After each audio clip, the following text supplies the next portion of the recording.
Working class people are still in trouble.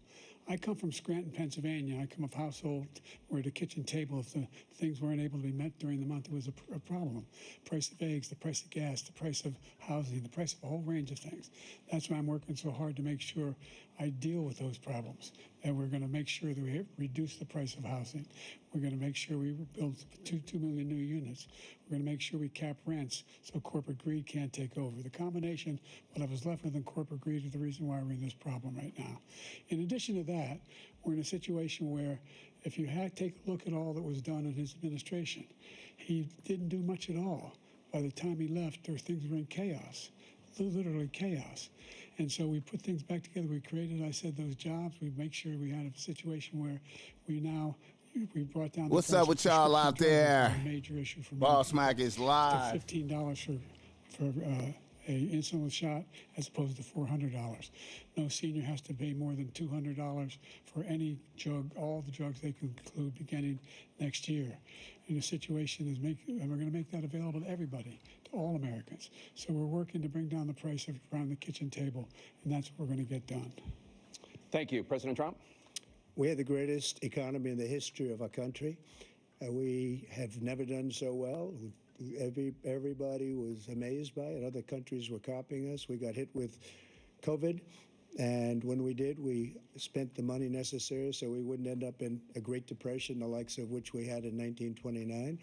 By the time we finished, so we did a great job. We got a lot of credit for the economy, a lot of credit for the military, and no wars, and so many other things. Everything was rocking good. But the thing we never got the credit for, and we should have, is getting us out of that COVID mess. He created mandates that was a disaster for our country. But other than that, we had given them back a country where the stock market actually was higher than pre-COVID, and nobody thought that was even possible. The only jobs he created are for illegal immigrants and bounce-back jobs, a bounce back from the COVID. He has not done a good job. He's done a poor job, and inflation's killing our country. It is absolutely killing us. In the building. Thank you. President Biden? Look, the greatest economy in the world. He's the only one who thinks that, I think. I don't know anybody else who thinks he had the greatest economy in the world. And, you know, the fact of the matter is that we found ourselves in a situation where his economy, he rewarded the wealthy. He had the largest tax cut in American history, $2 trillion. He raised a deficit larger than any president has in any one term. He's the only president other than Herbert Hoover who's lost more jobs than he had when he began, since Herbert Hoover. The idea that he did something that was significant, and the military, you know, when he was president, they were still killing people in Afghanistan. He didn't do anything about that.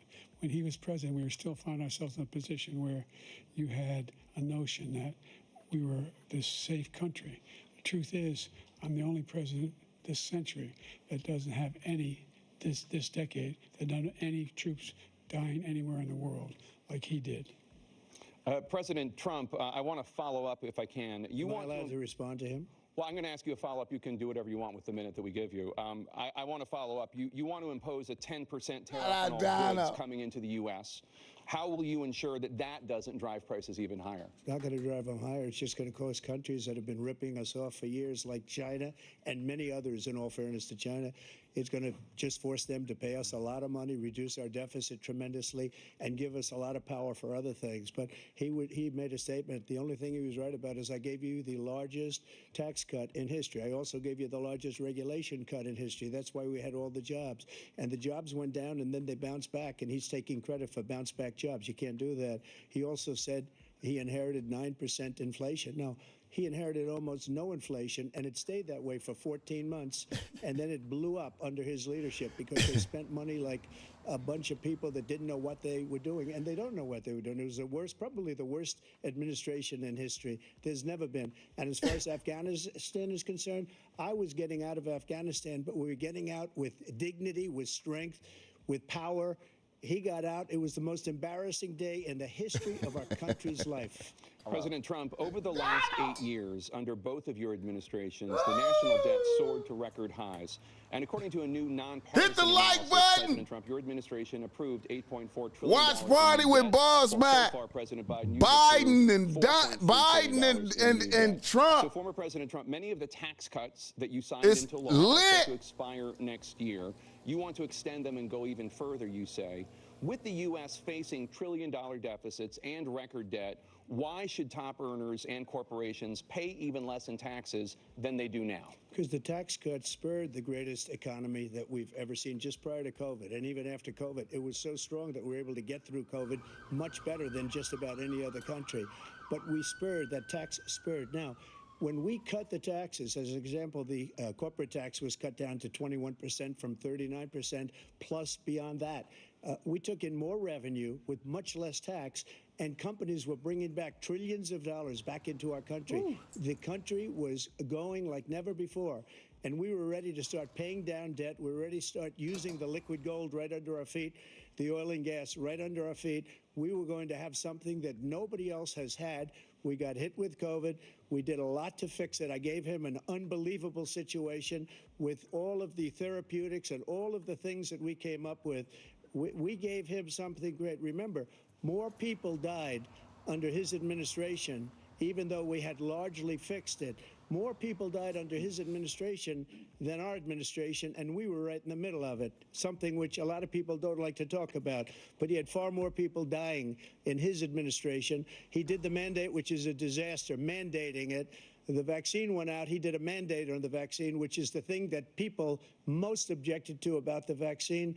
And he did a very poor job, just a very poor job. And I will tell you, not only poor there, but throughout the entire world, we're no longer respected as a country. They don't respect our leadership. They don't respect the United States anymore. We're like a third world nation between weaponization of his election, trying to go after his political opponent, all of the things he's done. We've become like a third world nation, and it's a shame. The damage he's done to our country, and I'd love to ask him, and will, why he allowed millions of people to come in here from prisons, jails, and mental institutions to come into our country and destroy our country. President Trump, we will get to immigration later in this block. President Biden, I want to give you an opportunity to respond to this question about... Is it loud enough? Is it louder now? You can turn the volume up. 4-year period, number one. Number two. Is it loud enough now? I'm trying to get it up. Benefited the very wealthy. What I'm going to do is fix the tax system. For example, we have 1,000 trillionaires in America. I mean, billionaires in America. And what's happening? Let me know if the volume is good. They, in fact, pay 8.2% in taxes. If they just paid 24%, 25%, either one of those numbers, they'd raise $500 million, billion dollars, I should say, in a 10-year period. We'd be able to wipe out his debt. We'd be able to help make sure that all those things we need to do, child care, elder care, making sure that we continue to strengthen our health care system, making sure that we're able to make every single solitary person eligible for what I've been able to do with the with the COVID, excuse me, with blessings, dealing with everything we have to do with, look, if we finally beat Medicare.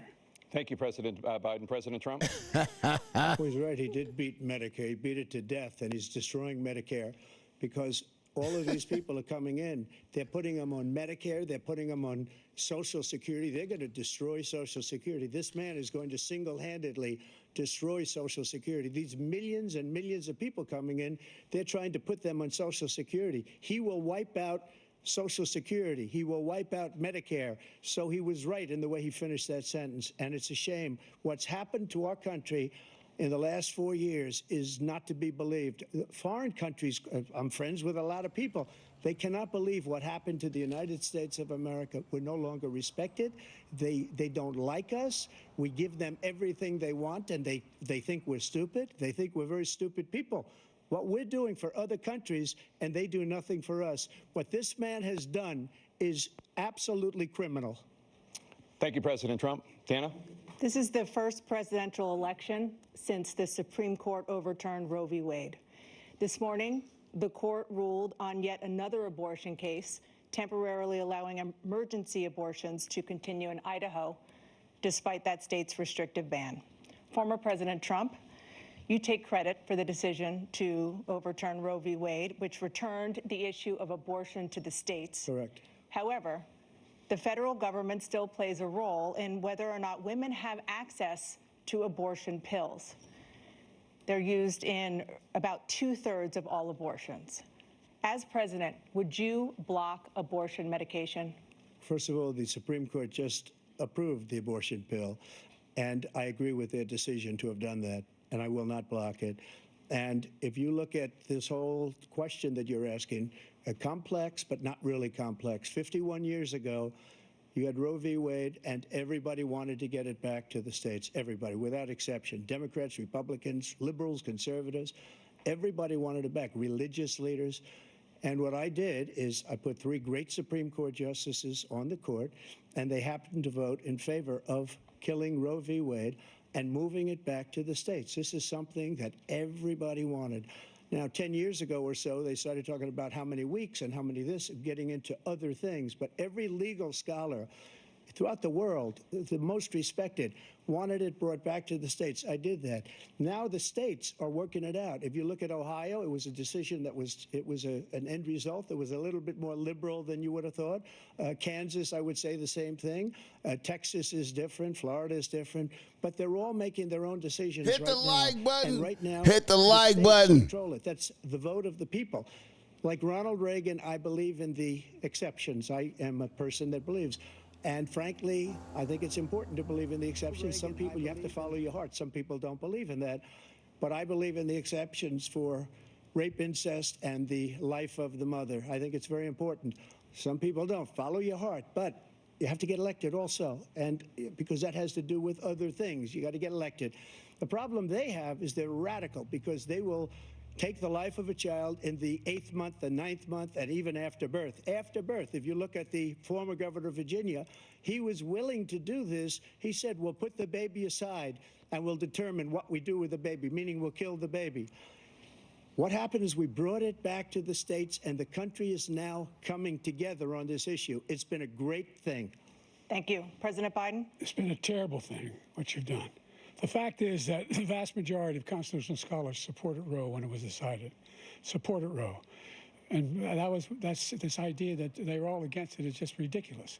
And this is the guy who says the state should be able to have it. We're a state where in 6 weeks, you don't even know whether you're pregnant or not, but you cannot see a doctor, and have him decide on what your circumstances are, whether you need help.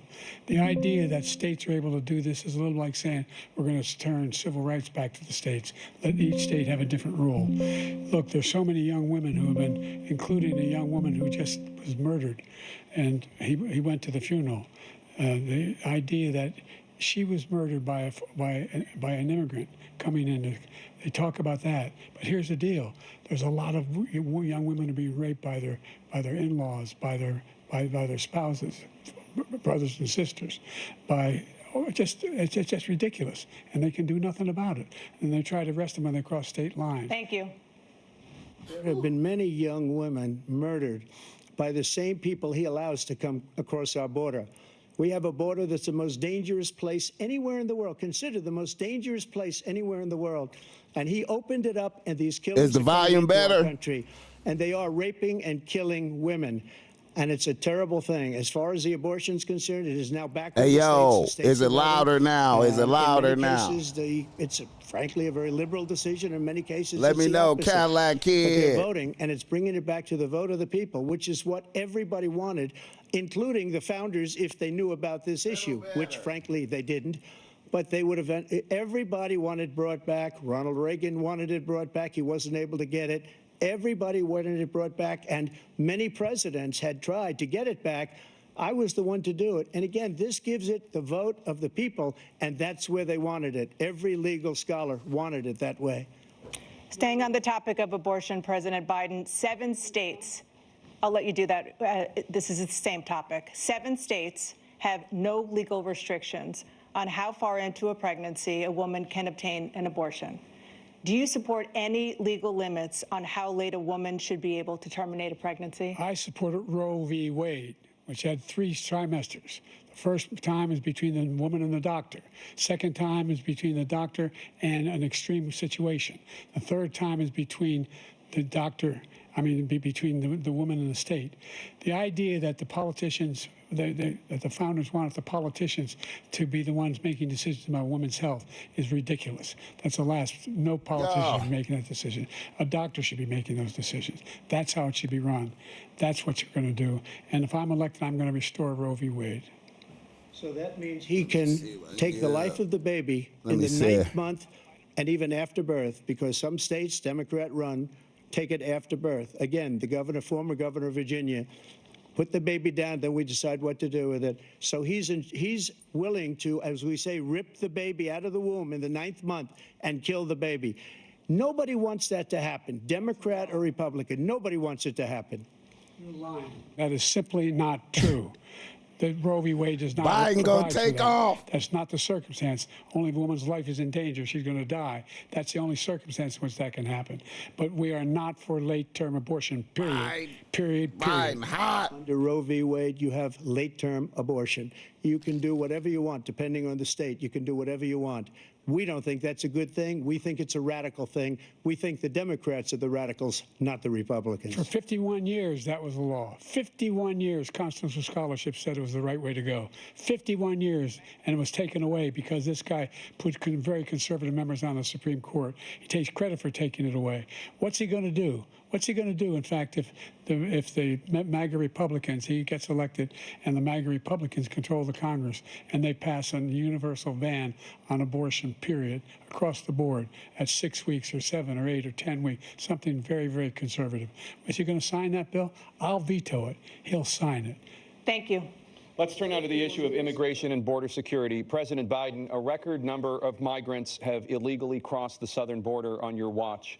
Overwhelming border states and overburdening cities such as New York and Chicago, and in some cases causing real safety and security concerns. Given that, why should voters trust you to solve this crisis? Because we worked very hard to get a bipartisan agreement that not only changed all of that, made sure that we are in a situation where you had no circumstance where they could come across the border with the number of border police there are now. We significantly increased the number of asylum officers. By the way, the Border Patrol endorsed my position. In addition to that, we found ourselves in a situation where when he was president, he was separating babies from their mothers, putting them in cages, making sure the families were separated. That's not the right way to go. What I've done since I've changed the law, what's happened? I've changed it in a way that now you're in a situation where there are 40% fewer people coming across the border illegally. That's better than when he left office. And I'm going to continue to move until we get the total ban on the total initiative relative to what we're going to do with more Border Patrol and more asylum officers. President Trump? I really don't know what he said at the end of that sentence. I don't think he knows what he said either. Look, we have the safest border in the history of our country.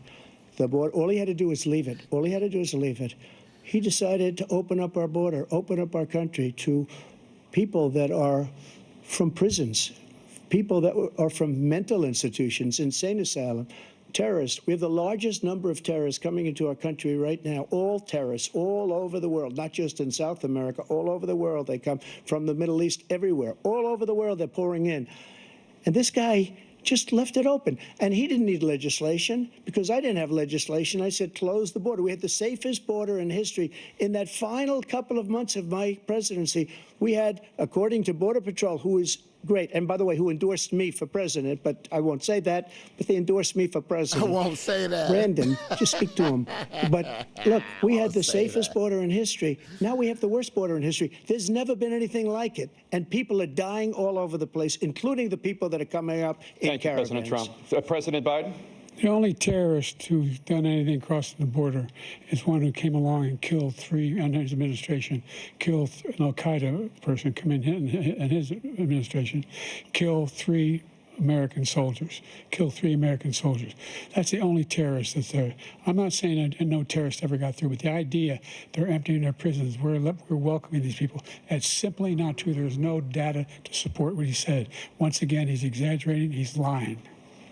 President Trump, staying on the topic of immigration, you've said that you're going to carry out, quote, the largest domestic deportation operation in American history, unquote.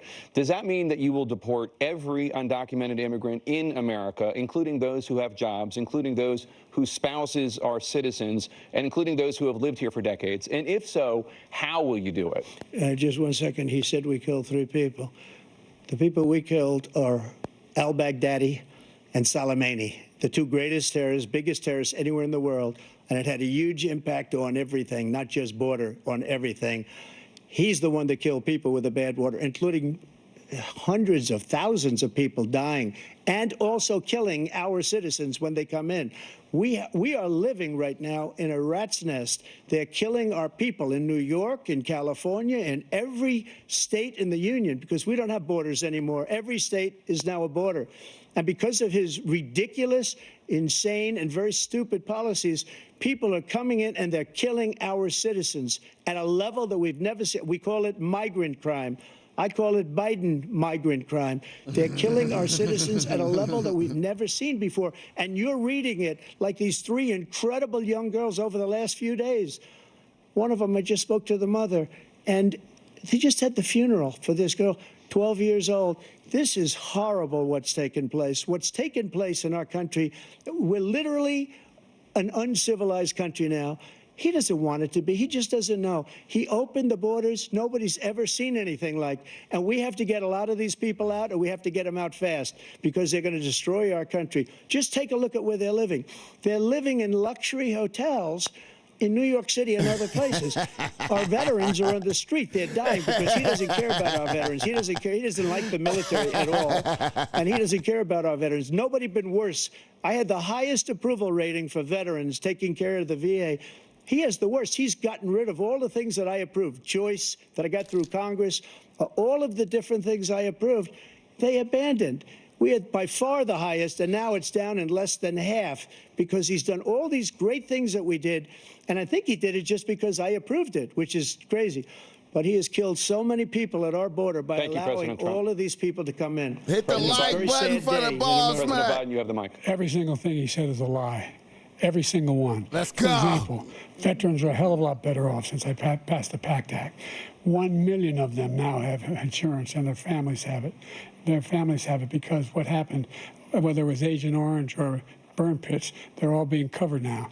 And he opposed, his group opposed that. Oh. We're also in a situation where we have great respect for veterans. My son spent a year in Iraq, living right next to one of those burn pits, came back with stage 4 glioblastoma. I was recently in France for D-Day, and I spoke all about those heroes that died. I went to the World War II cemetery, World War I cemetery he refused to go to. He was standing with his 4-star general, and he told me, he said, I don't want to go in there because they're a bunch of losers and suckers. My son was not a loser, was not a sucker. You're the sucker. You're the loser. Yo, son, smoke crack. Let's go. First of all, that was a made-up quote, suckers and losers. They made it up. It was in a third-rate magazine that's failing, like many of these magazines. He made that up. He put it in commercials. We've notified him. We had 19 people that said I didn't say it. And think of this. Who would say I'm at a cemetery or I'm talking about our veterans? Because nobody's taken better care. I'm so glad this came up, and he brought it up. There's nobody that's taken better care of our soldiers than I have. To think that I would, in front of generals and others, say suckers and losers. We have 19 people that said, it was never said by me. It was made up by him, just like Russia was made up, just like the 51 intelligence agents are made up, just like the new thing with the 16 economists are talking. It's the same thing. 51 intelligence agents said that the laptop was Russia disinformation. It wasn't. That came from his son, Hunter. It wasn't Russia disinformation. He made up the suckers and losers, so he should apologize to me right now. 4-star general standing at your side was on the staff and said you said it, period. That's number one.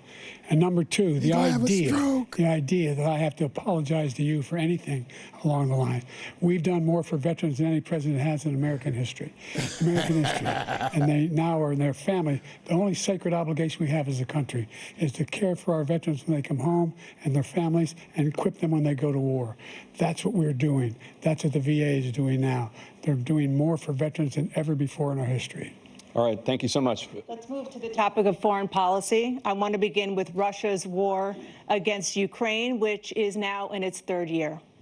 Former President Trump, Russian President Vladimir Putin says he'll only end this war if Russia keeps the Ukrainian territory it has already claimed and Ukraine abandons its bid to join NATO. Are Putin's terms acceptable to you? First of all, our veterans and our soldiers can't stand this guy. They can't stand him. They think he's the worst commander-in-chief, if that's what you call him. that we've ever had. They can't stand him. So let's get that straight. And they like me more than just about any of them. And that's based on every single bit of information. As far as Russia and Ukraine, if we had a real president, the president that knew, that was respected by Putin, he would have never invaded Ukraine. A lot of people are dead right now, much more than people know. You know, they talk about numbers. You can double those numbers, maybe triple those numbers. He did nothing to stop it. In fact, I think he encouraged Russia from going in. I'll tell you what happened. He was so bad with Afghanistan. It was such a horrible embarrassment, most embarrassing moment in the history of our country, that when Putin watched that and he saw the incompetence, that he should have fired those generals, like I fired the one that you mentioned.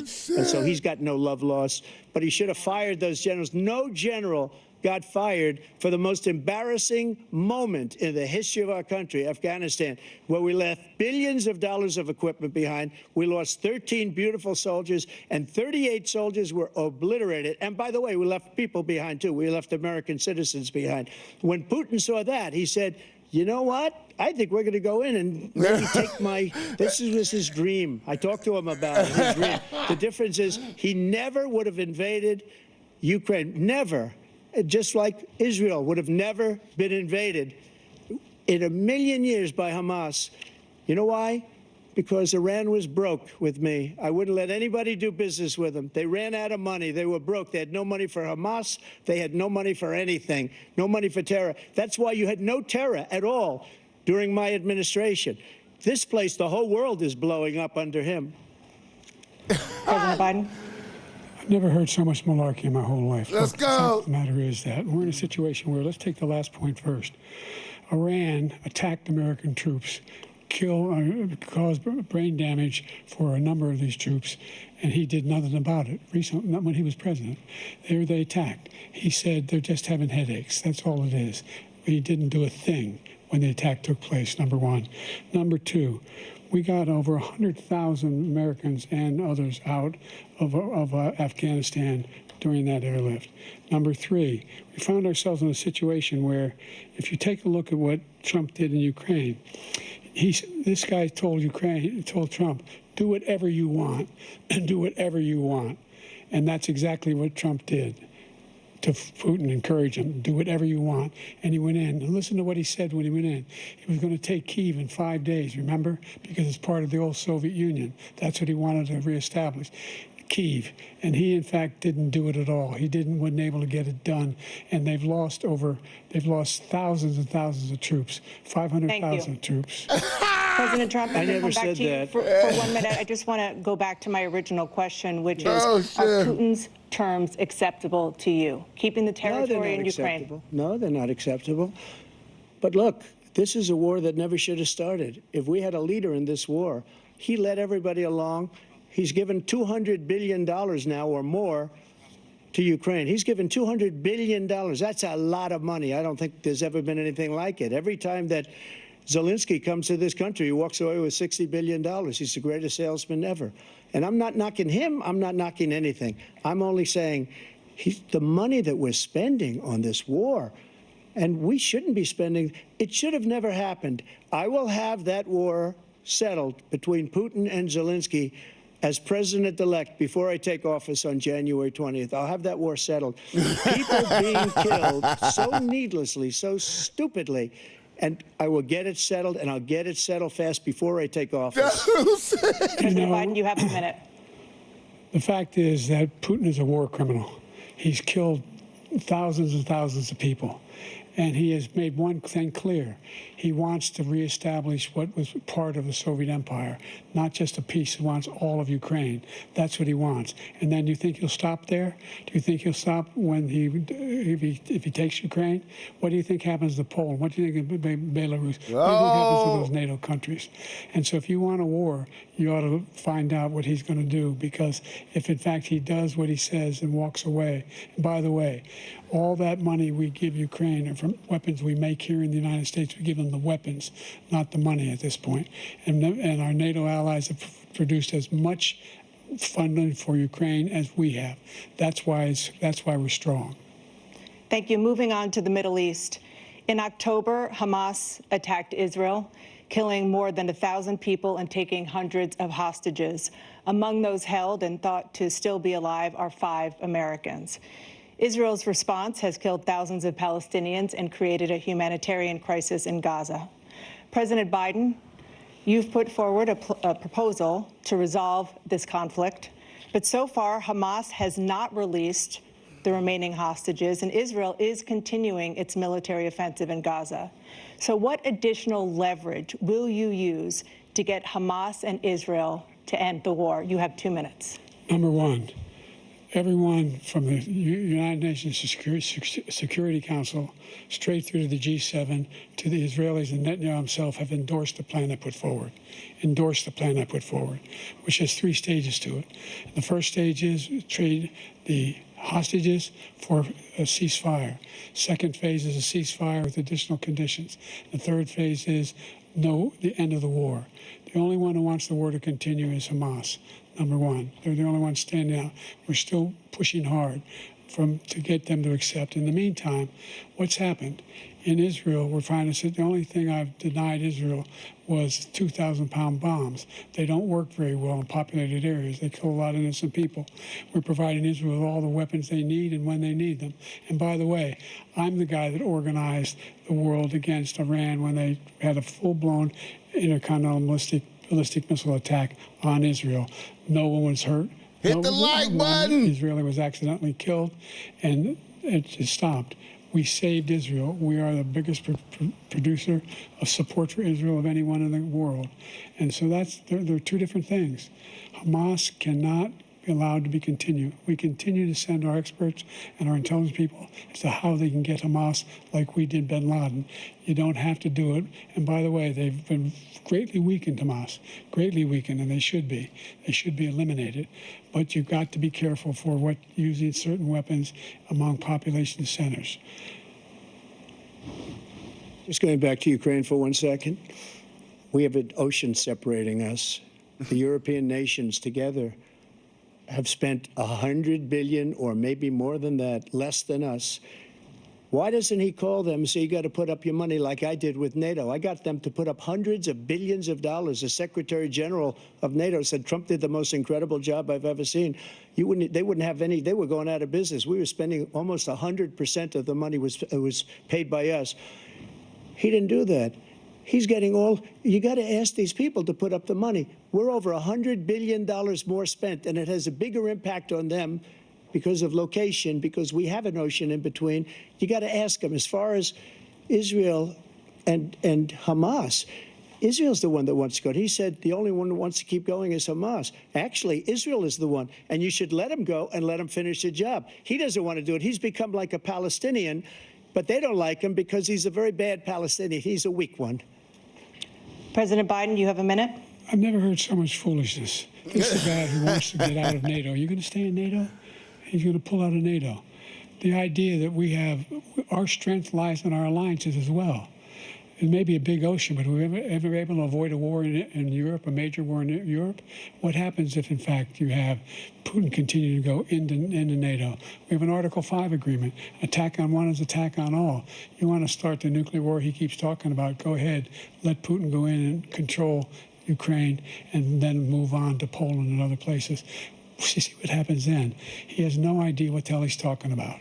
And by the way, I got 50 other nations around the world to support Ukraine, including Japan and South Korea, because they understand that this kind of dislocation has a serious threat to the whole world peace. No major war in Europe has ever been able to be contained just to Europe. President Trump, just to follow up, would you support the creation of an independent Palestinian state in order to achieve peace in the region? I'd have to see, but before we do that, the problem we have is that we spend all the money. So they kill us on trade. I made great trade deals with the European nations because if you add them up, they're about the same size economically. Their economy is about the same size as the United States. And they were no cars, they don't want anything that we have, but we're supposed to take their cars, their food, their everything, their agriculture. I changed that. But the big thing I changed is they don't want to pay. And the only reason that he can play games with NATO is because I got them to put up hundreds of billions of dollars. I said, and he's right about this. I said, no, I'm not going to support NATO if you don't pay. They asked me that question. Would you guard us against Russia at a very secret meeting of the 28 states at that time, nations at that time? And I said, no, if you don't pay, I won't do that. And you know what happened? Billions and billions of dollars came flowing in the next day and the next months. But now we're in the same position. We're paying everybody's bills. Let's turn to the issue of democracy. Former President Trump, I want to ask you about January 6, 2021. Here we go. After you rallied your supporters that day, some of them stormed the Capitol to stop the constitutionally mandated counting of electoral votes. As president, you swore an oath to, quote, preserve, protect, and defend, unquote, the Constitution. What do you say to voters who believe that you violated that oath through your actions and inaction on January 6th and worry that you'll do it again? Well, I don't think too many believe that. And let me tell you about January 6th. On January 6th, we had a great border. Nobody coming through, very few. On January 6th, we were energy independent. On January 6th, we had the lowest taxes ever. We had the lowest regulations ever. On January 6th, we were respected all over the world. All over the world, we were respected. And then he comes in, and we're now laughed at. We're like a bunch of stupid people. What happened to the United States' reputation under this man's leadership is horrible, including weaponization, which I'm sure at some point you'll be talking about, where he goes after his political opponent because he can't beat him fair and square. You have 80 seconds left. My question was, what do you say to those voters who believe that you violated your constitutional oath through your actions and inaction on January 6, 2021, and worry that you'll do it again? Well, I didn't say that to anybody. I said peacefully and patriotically. And Nancy Pelosi, if you just watched the news from 2 days ago, on tape to her daughter, who's a documentary filmmaker, they say, but she's saying, oh, no, it's my responsibility. I was responsible for this. Because I offered her 10,000 soldiers or National Guard, and she turned them down. And the mayor of, in writing, by the way, the mayor, in writing, turned it down, the mayor of D.C. They turned it down. I offered 10,000 because I could see, I had virtually nothing to do. They asked me to go make a speech. I could see what was happening. Everybody was saying they're going to be there on January 6th. They're going to be there. And I said, you know what? There's a lot of people coming. You could feel it. You could feel it, too, and you could feel it. And I said, they ought to have some National Guard or whatever. And I offered it to her. And she now admits that she turned it down. And it was the same day she was, I don't know, she can't be very happy with her daughter because it made her into a liar. She said, I take full responsibility for January 6th. President Biden? Look, he encouraged those folks to go up on Capitol Hill, number one. I sat in the dining room off the Oval Office. He sat there for 3 hours watching, begging, being begged by his vice president and a number of his colleagues on the Republican side as well to do something, to call for a stop, to end it. Instead, they talked about these people being patriots and great patrons of America. In fact, he says he'll now forgive them for what they've done. They've been convicted. He says he wants to commute their sentences and say that no. But he went to every single court in the nation. I don't know how many cases, scores of cases, including the Supreme Court. And they said, no, this guy is responsible for doing what was done. He didn't do a damn thing. And these people should be in jail. And they should be the ones who are being held accountable. And he wants to let them all out. And now he says if he loses again, such a whiner that he is, that it could be a bloodbath. Thank you, President Biden. President Trump? What they've done to some people that are so innocent, you ought to be ashamed of yourself. What you have done, how you've destroyed the lives of so many people. When they ripped down Portland, when they ripped down many other cities, you go to Minnesota, Minneapolis, what they've done there with the fires all over the city. If I didn't bring in the National Guard, that city would have been destroyed. When you look at all of they took over big chunks of Seattle. I was all set to bring in the National Guard. They heard that. They saw them coming, and they left immediately. What he said about this whole subject is so off. Peacefully patriotic. One other thing. The Unselect Committee, which is basically two horrible Republicans that are all gone now, out of office, and Democrats, all Democrats, they destroyed and deleted all of the information they found because they found out we were right. We were right. and they deleted and destroyed all of the information. They should go to jail for that. If a Republican did that, they'd go to jail. Thank you, President Trump. President Biden, I want to give you a minute. The only person on this stage is a convicted felon is the man I'm looking at right now. And the fact of the matter is, what he's telling you is simply not true. The fact is that there was no effort on his part to stop what was going on up in Capitol Hill. And all those people, every one of those who were convicted, deserves to be convicted.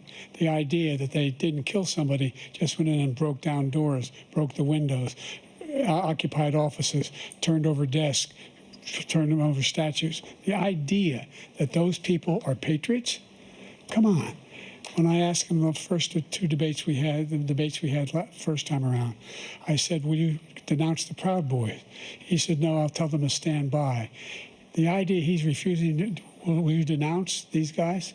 Will you denounce the people we're talking about now? Will you denounce the people who attacked that Capitol? What are you going to do? I'm going to give you a minute, President Trump, for a follow-up question I have.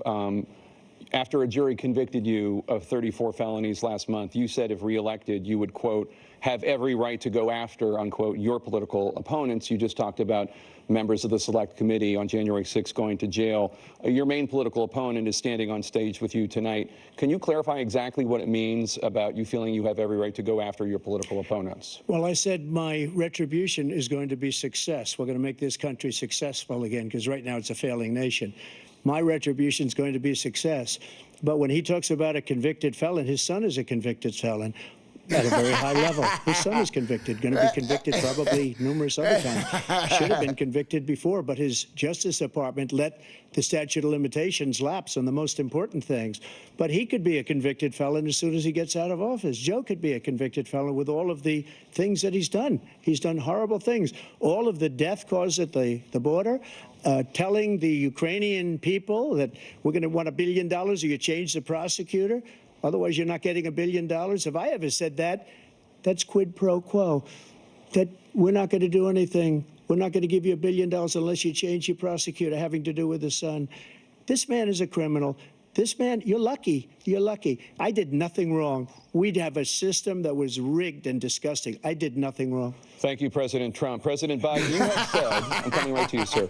You want to respond? Go ahead. I'll give you a minute. Let's go, Biden. The idea that I did anything wrong relative to what you're talking about is outrageous. It's simply a lie, number one. Number two, the idea that you have a right to seek retribution against any American just because you're president is wrong. It's simply wrong. No president's ever spoken like that before. No president in our history has spoken like that before. Facial expressions. The crimes that you are still charged with, and think of all the civil penalties you have. How many billions of dollars do you owe in civil penalties for molesting a woman in public, for doing a whole range of things, of having sex with a porn star on the night? Most lit president ever! Let's go, Donald! You have the morals of an alley cat. Give you a minute, sir. I didn't have sex with a porn star, number one. Number two, that was a case that was started and moved. They moved a high-ranking official, a DOJ, into the Manhattan DA's office to start that case. That case is going to be appealed and won. We had a very terrible judge, a horrible judge, Democrat. The prosecutor were all high-ranking Democrats, appointed people, and both the civil and the criminal.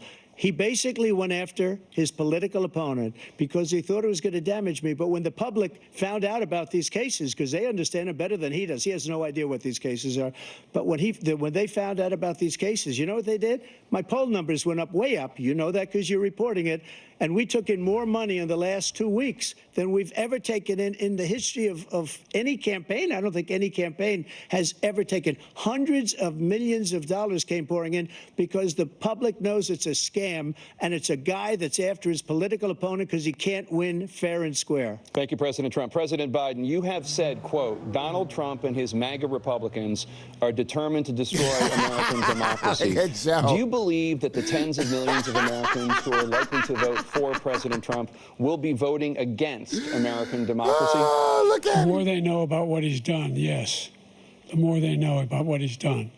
and there's a lot more coming. He's got a lot of cases down the road coming around. He's got a whole range of issues he has to face. I don't know what the juries will do, but I do know he has a real problem. And so the fact that, could you ever think you heard any president say that I'm going to seek retribution? Do you ever hear any presidents say that I thought Hitler had some good ideas? What got me involved in the first place after my son had died, I decided in Iraq, because of Iraq, I said I wasn't going to run again until I saw what happened in Charlottesville, Virginia. People coming out of the woods carrying swastikas on torches, and singing the same anti-Semitic bile they sang when back in Germany. And the young woman got killed. I spoke to the mother, and they asked him. They said, "What do you think of those people? The ones who got killed, the one who tried to stop it, and the ones," he said, "I think they're fine people on both sides." What American president would ever say Nazis coming out of fields carrying torches, singing the same anti-Semitic bile, carrying swastikas were fine people? And this is a guy who says Hitler's done some good things. I'd like to know what they are. The good things Hitler's done, that's what he said. This guy has no sense of American democracy. President Trump. Jake, both of you know that story has been totally wiped out, because when you see the sentence, it said 100% exoneration on this. So he just keeps it going. He says he ran because of Charlottesville. He didn't run because of Charlottesville. He ran because it was his last chance. He's not equipped to be president. You know it, and I know it. It's ridiculous. We have a debate. We're trying to justify his presidency. His presidency, he's without question the worst president, the worst presidency in the history of our country. We shouldn't be having a debate about it. There's nothing to debate.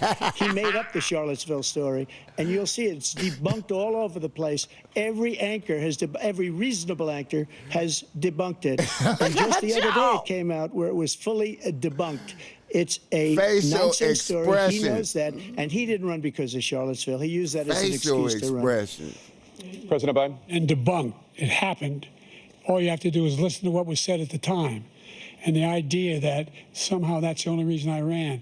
I ran because I was worried a guy like this guy could get elected. If he thought they were good people coming out of that forest, carrying those woods, carrying those torches, then he didn't deserve to be president. Didn't deserve to be president at all.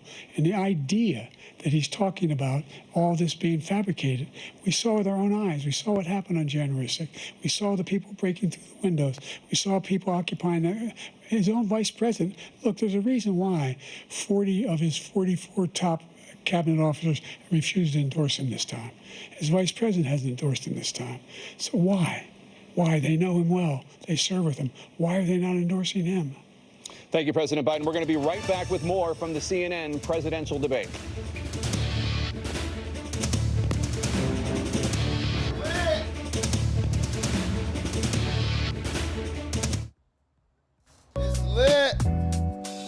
It's lit. It's lit. The BossMezzy is in the building. What the fuck, bro? What the fuck? Wait, hold on. Let me get this shit, man. Hold on, man. Hit the like button for the game, man. Trump and Biden is going up. It's lit right now, man. I wonder if they gonna start fading, man. Will they just break out of control? Hit the like button. Let the BossMezzy know where you're tapping in from. Let the BossMezzy know where you're tapping in from. Let the BossMezzy know where you're tapping in from. State of Dane in here clowning. I say a state of Dane going hard for Donald Trump, man. The BossMezzy, man. Hey, man. Hey, man, Biden slurring words, man. Biden is slurring words. Hit the like button, man. Hit the like button. Let the BossMezzy know where you're tapping in from. BossMezzy is slurring. Biden is slurring words up here, man. Biden is slurring words, man. He got that saliva sound in his mouth, man. You know what I'm saying? I know it's some mad motherfuckers out there right now that don't like me talking like this about Biden, saying he sound like he got saliva. He sound like he got a lot of saliva in his mouth, man. But, you know, shout out to Donald and Biden going head up, man. I'm wondering if somebody gonna just break from behind the counter and they just get the, you know, they got to rush security, got to get up there, you know what I'm saying? You know, that would be good for democracy. I can't even lie, man. I'm going to keep it a buck, man. I'm going to keep it a buck. Hit the like button. Let the boss. Hey, man, hit the like button. Let me know where you tapping in from. I see Jigga 1017, you know what I mean? Neither one of them talking about anything actionable or tangible, significant. You already know that, you know, hey, man, what can you really say? What can you really say, you know? It's about who get the best one-liners. Who gonna get the best one-liners, man? Donald sounding crispy, though, man. Donald sounding crispy, man. I like Donald talking strong about Russia, talking about shit gonna be over before he go into office, man. Don't you like that type of talking? Shit gonna be over before I can even take office, man. I'm gonna go, hey, soon as I'm president, I'm gonna get on the phone and call Putin, and I'm gonna say, fuck all that Russian talk, motherfucker. Talk English. Listen up, motherfucker. Shit is over with, man. I'm back in business, man. Shit is over with, man. You understand me? Shit is over with. You feel me? I don't want to fuck off the Kremlin. I don't want to fuck off the Kremlin. I don't want to fuck off the Kremlin, Vladimir. You feel me?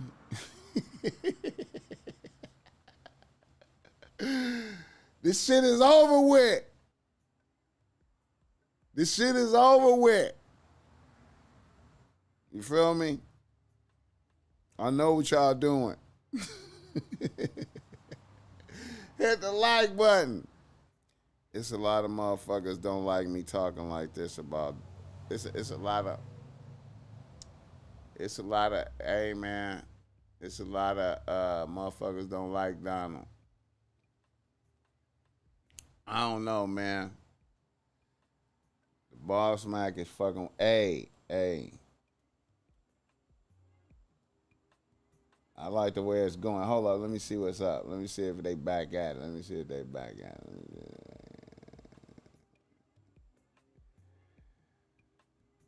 I want to. Time in history. Are they back? Number two, the wages of black unemployment is the lowest level it's been in a long, long time.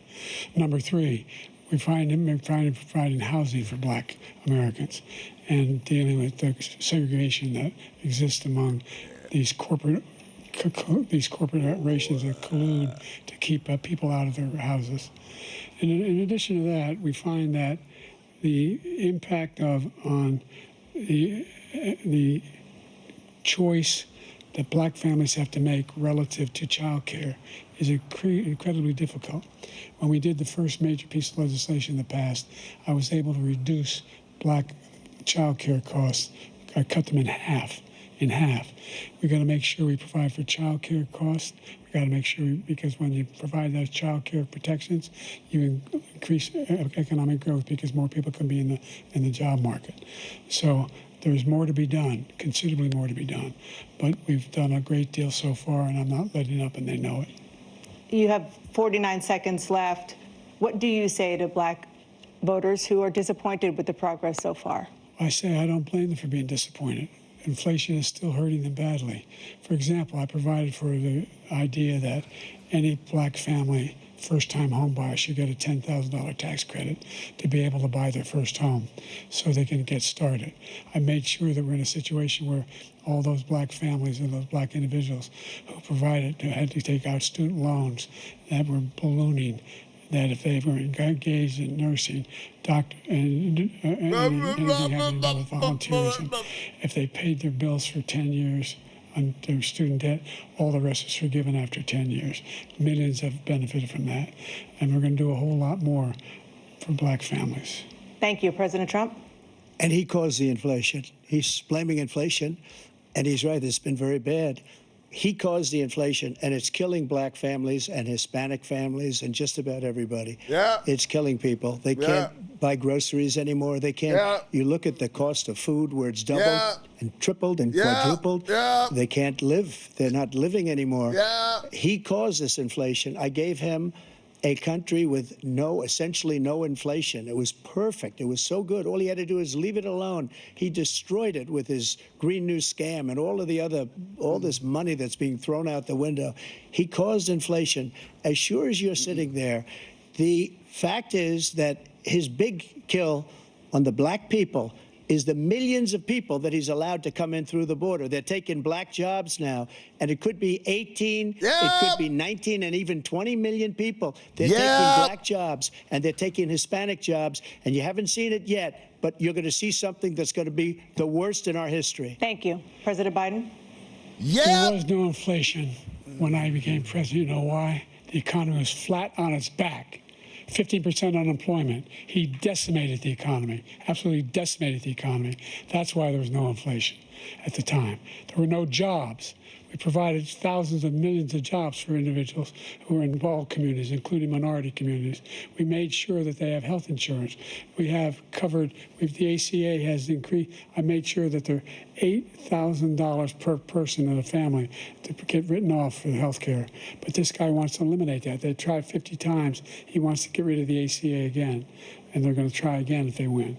You find ourselves in a position where the idea that we're not doing any, we put more police on the street than any administration has. He wants to cut the cops. We're providing for equity and making sure people have a shot to make it. There's a lot going on, but in inflation, he caused it by his tremendous malfeasance in the way he handled the pandemic. Thank you. Another persistent challenge is the climate crisis. 2023 was the hottest year in recorded history, and communities across the country are confronting the devastating effects of extreme heat, intensifying wildfires, stronger hurricanes, and rising sea levels. Former President Trump, you've vowed to end your opponent's climate initiatives, but will you take any action as president to slow the climate crisis? Well, let me just go back to what he said about the police, how close the police are to him. Almost every police group in the nation from every state is supporting Donald J. Trump. Almost every police group. And what he's done to the black population is horrible, including the fact that for 10 years he called them super predators. We can't, in the 1990s, we can't forget that. Super predators was his name, and he called it to them for 10, and they've taken great offense at it, and now they see it happening. But when they see what I did for criminal justice reform and for the historically black colleges and universities, where I funded them and got them all funded, and the opportunity zones with Tim, as you know, Tim Scott was incredible. He did a great job, great senator from South Carolina. He came to me with the idea, and it was a great idea. It's one of the most successful economic development acts ever in the country, opportunity zones. And the biggest beneficiary are blacks. And that's why we have the best numbers with them in maybe ever. They're saying ever. I read this morning where ever, the best numbers. He's lost much of the black population because he's done a horrible job for black people. He's also done a horrible job for Hispanics. But wait till you see these millions of people pouring into our country, and they're going to take the jobs, and it's already started, and you haven't seen anything yet. It's a disaster. You've 38 seconds left. President Trump, will you take any action as president to slow the climate crisis? So I want absolutely immaculate clean water, and I want absolutely clean air, and we had it. We had H2O.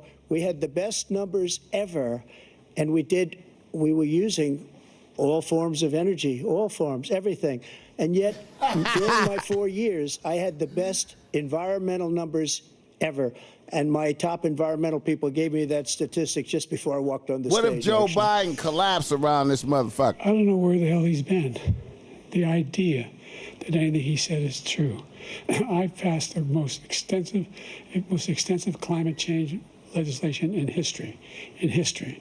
We find ourselves, and by the way, black colleges, I came up with $15 billion for HBCUs, historic black universities and colleges, because they don't have the kind of contributors that they have to build these laboratories and the like. Any black student is capable in college of doing what any white student can do. They just have the money. But now they'll be able to get those jobs in high tech. We're in a situation where the idea that he is claiming to have done something that had the cleanest water, he hadn't done a damn thing for the environment. He pulled out of the Paris Peace Accord, Climate Accord. I immediately joined it because if we reach 1.5 degrees Celsius at any one point, there's no way back. The only existential threat to humanity is climate change, and he didn't do a damn thing about it. He wants to undo all that I've done. The Paris Accord was going to cost us $1 trillion, and China nothing, and Russia nothing, and India nothing. It was a ripoff of the United States. And I ended it because I didn't want to waste that money because they treat us horribly. We were the only ones. It was costing us money. Nobody else was paying into it. And it was a disaster. But everything that he said just now, I'll give you an example. I heard him say before insulin. I'm the one that got the insulin down for the seniors. I took care of the seniors. What he's doing is destroying all of our medical programs because the migrants coming in, they want everybody. And look, I have the biggest heart on the stage, I guarantee you that. And I want to take care of people. But we're destroying our country. They're taking over our schools, our hospitals, and they're going to be taking over Social Security. He is destroying Social Security, Medicare, and Medicaid. Where this guy come from. The idea is that we, in fact, we were the only ones of consequence who were not members of the Paris Accord. How can we do anything if we're not able to, the United States can't get its pollution under control? One of the largest polluters in the world, number one. We're making significant progress. By 2035, we will have cut pollution in half. We have made significant progress, and we're continuing to make progress. We set up a climate corps for thousands of young people who learn how to deal with climate, just like the Peace Corps. And we're moving in directions that are going to significantly change the elements of cause of pollution. But the idea that he claims that he has the biggest heart up here and he's really concerned about pollution and about climate, I've not seen any indication of that. And by the way, with regard to prescription drugs, one company agreed that they would reduce the price to $35, which I was calling for, one, voluntarily. I made sure every company in the world, every pharmaceutical company, cannot have to pay. Thank you. And by the way, so every day, millions of Americans struggle just to make ends meet. For many older Americans, Social Security provides a critical lifeline. President Biden, if nothing is done to Social Security, seniors will see their benefits cut in just over 10 years. Will you name tonight one specific step that you're willing to take to keep Social Security solvent? yes, make the very wealthy begin to pay their fair share. Right now, everybody making under $170,000 pays 6% of their income, of their paycheck, every single time they get a paycheck from the time of the first one they get when they're 18 years old. The idea that they're going to, I've been proposing that everybody, they pay, the millionaires pay 1%. 1%. So no one I would not raise the cost of Social Security for anybody under $400,000. After that, I began to make the wealthy begin to pay their fair share by increasing from 1% beyond to be able to guarantee the program for life. So you still have 82 seconds left. Are there any other measures that you think that would be able to help keep Social Security solvent, or is that one enough? Well, no, that one enough will keep it solvent. But the biggest thing I'll do if we defeat this man, because he wants to get rid of Social Security. He thinks there's plenty to cut in Social Security. He's wanting to cut Social Security and Medicare both times. And that's what. And if you look at the program put forward by the House Republican caucus that he, I believe, supports, is in fact want to cut it as well. The idea that we don't need to protect our seniors is ridiculous. And by the way, the American public has greater health care coverage today than ever before. And on the ACA, as I said, you're in a circumstance where 400,000 people, 40 million people would not have insurance because they have a pre-existing condition. Only thing that allows them to have that insurance is the fact that they, in fact, are part of the ACA. And by the way, the other thing is, we're in a situation where I talk about education for black communities. I've raised the amount of money for Pell Grants by another $8,000. So anybody making under $70,000 a year is going to be able to get $15,000 toward their tuition. He just doesn't know what he's talking about. Thank you, President Biden. President Trump. So I've dealt with politicians all my life. I've been on this side of the equation for the last 8 years. I've never seen anybody lie like this guy. He lies. I've never seen it. He could look you in the face. About so many other things, too. And we mentioned the laptop. We mentioned Russia, Russia, Russia, Ukraine, Ukraine, Ukraine. Everything he does is a lie. It's misinformation and disinformation. The losers and suckers story that he made up is a total lie on the military. It's a disgrace. But Social Security, he's destroying it because millions of people are pouring into our country, and they're putting them onto Social Security. They're putting them onto Medicare, Medicaid. They're putting them in our hospitals. They're taking the place of our citizens. What they're doing to the VA, to our veterans, is unbelievable. Our veterans are living in the street, and these people are living in luxury hotels. He doesn't know what he's doing, and it's really coming back. I've never seen such anger in our country before. President Biden? The idea that veterans are not being taken care of, I told you before. And by the way, when I said suckers and losers, he acknowledged after that he fired that general. That general got fired because he's the one that acknowledged that that's what he said. He was the one standing with Trump when he said it, number one. Number two, the idea that we're going to be in a situation where all these millions and millions, the way he talks about it, illegal aliens are coming into the country and taking away our jobs. There's a reason why we have the fastest growing economy in the world, the reason why we have the most successful economy in the world. We're doing better than any other nation in the world. And by the way, those 15 Nobel laureates he talked about being phony, those 15 Nobel laureates, economists, they all said that if Trump is reelected, we're likely to have a recession, and inflation is going to increasingly go up. And by the way, worst president in history, 159 presidential scholars voted him the worst president in the history of the United States of America. President Biden, thank you so much. Let's turn to the cost of child care, which many American families struggle to afford. President Trump, both you and President Biden have tried to address this issue, but the average cost of child care in this country has risen to more than $11,000 a year per child. For many families, the cost of child care for 2 children is more than their rent. In your second term, what would you do to make child care more affordable? Just to go back, the general got fired because he was no good. And if he said that, that's why he made it up. But we have 19 people that said I didn't say it, and they're very highly respected, much more so than him. The other thing is, he doesn't fire people. He never fired people. I've never seen him fire anybody. I did fire a lot. I fired Comey because he was no good. I fired a lot of the top people at the FBI, drained the swamp. They were no good. Not easy to fire people. You'd pay a price for it, but they were no good. I inherited these people. I didn't put them there. I didn't put Comey there. He was no good. I fired him. This guy hasn't fired anybody. He never fires. He should have fired every military man that was involved with that the Afghanistan horror show, the most embarrassing moment in the history of our country. He didn't fire. Did you fire anybody? Did you fire anybody that's on the border that's allowed us to have the worst border in the history of the world? Did anybody get fired for allowing 18 million people? I appreciate that. I don't even know how to do the poll shit. From mental institutions. Did you fire anybody that allowed our country to be destroyed? Joe, our country is being destroyed as you and I sit up here and waste a lot of time on this debate. This shouldn't be a debate. He is the worst president. He just said about me because I said it. But look, he's the worst president in the history of our country. He's destroyed our country. Now all of a sudden he's trying to get a little tough on the border. He came out with a nothing deal, and it reduced it a little bit, like this much. It's insignificant. He wants open borders. He wants our country to either be destroyed or he wants to pick up those people as voters. And I don't think we just can't let it happen. If he wins this election, our country doesn't have a chance, not even a chance. I feel you on that. 100. We probably won't have a country left anymore. That's Shout how out bad to it is. Rick, though. He's the worst in history by far. Thank you, President Trump. President Biden? We are the most admired country in the world.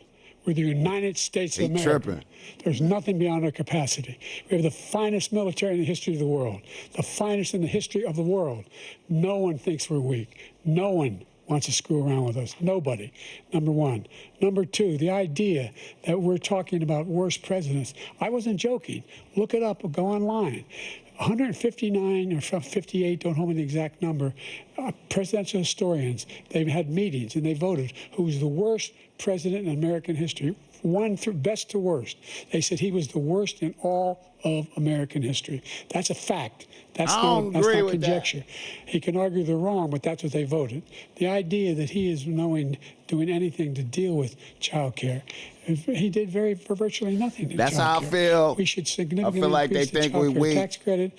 We should significantly increase the availability of women and men or single parents to be able to go back to work, and we should encourage businesses to have. Thank you, President Biden. President Trump, the question was about what would you do to make child care more affordable, if you want to take your minute. Just so you understand, we have polling, we have other things that they rate him the worst because what he's done is so bad. And they rate me, I'll show you, I will show you, and they rate me one of the best, okay? And if I'm given another 4 years, I will be the best. I think I'll be the best. Nobody's ever created an economy like us. Nobody ever cut taxes like us. He's the only one I know. He wants to raise your taxes by 4 times. He wants to raise everybody's taxes by 4 times. He wants the Trump tax cuts to expire. So everybody, including the 2 of you, are going to pay 4 to 5 times. Nobody ever heard of this before. All my life, I'd grow up and I'd see politicians talking about cutting taxes. When we cut taxes, as I said, we did more business. Apple and all these companies, they were bringing money back into our country. The worst president in history by far, and everybody knows it. President Biden? Look, the fact of the matter is that he's dead wrong about, he's increased the tariff, he will increase the taxes on middle-class people. I said I'd never raise a tax on anybody making less than $400,000. I didn't. But this tariff is 10% tariffs. Everything coming into the country, you know what the economists say? That's going to cost the average American $2,500 a year more because they're going to have to pay the difference in food and all the things that are very important. Number 2, he's in a situation where he talks about how he has not raised, he's somehow helped the middle class. The middle class have been devastated by you. Now you want a new tax cut of $5 trillion over the next 10 years, which is going to fundamentally bankrupt the country. You have the largest deficit of any president. I agree with you, bro. Number 1. Number 2, you have not, in fact, made any contact, any progress with China. We are at the lowest trade deficit with China since 2010. Thank you, President Biden. You lost. Thank you, President Biden. Let's discuss an epidemic impacting millions of Americans that both of you have made a top priority in your first term. The opioid crisis. And for both of you, the number of overdose deaths in this country has gone up. Under your term, it went up. Under your term, it has gone up. Former President Trump, despite the efforts that both of you have made, more than 100,000 Americans are dying from overdoses every year, primarily from fentanyl and other opioids. What will you do to help Americans right now in the throes of addiction who are struggling to get the treatment they need? To finish up, we now have the largest deficit in the history of our country under this guy. We have the largest deficit with China. He gets paid by China. He's a Manchurian candidate. He gets money from China. So I think he's afraid to deal with them or something. But do you notice he never took out my tariffs because we bring in so much money with the tariffs that I imposed on China. He never took them away. He can't because it's too much money. It's tremendous. Did he fart? What was that? And there was more to come, but he hasn't done that. But he hasn't cut the tariffs because he can't, because it's too much money. But he's got the largest deficit in the history of our country, and he's got the worst situation with China. China's going to own us if you keep allowing them to do what they're doing to us as a country. They are killing us as a country, Joe, and you can't let that happen. You're destroying our country. So, President Trump, you have 67 seconds left. The question was, what are you going to do to help Americans in the throes of addiction right now who are struggling to get the treatment they need? Jake, we were doing very well at addiction until the COVID came along. We had the 2.5, almost 3 years of like nobody's ever had before, any country, in every way. And then we had to get tough. And it was the drugs pouring across the border it started to increase. We got great equipment. We bought the certain dog that's the most incredible thing that you've ever seen, the way they can spot it. We did a lot, and we were getting very low numbers, very, very low numbers. Then he came along. Biden farted up there, bro. Now? It's not only the 18 million people that I believe is even low because the gotaways, they don't even talk about gotaways. Didn't nobody notice that shit. But the numbers of the amount of drugs and human trafficking in women coming across our border, the worst thing I've ever seen. at numbers that nobody's ever seen under him because the border's so bad. But the number of drugs coming across our border now is the largest we've ever had by far. President Trump, thank you. President Biden? Fentanyl and the byproducts of fentanyl went down. Hit the like button. You tripping. And I wanted to make sure we use a machine that can detect fentanyl. You tripping. Big machines that roll over everything that comes across the border.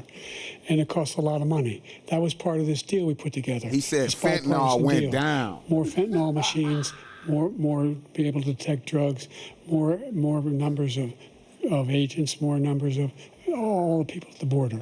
And when we had that deal done, he called his Republican colleagues, said, don't do it. It's going to hurt me politically. No, he never argued it's not a good bill.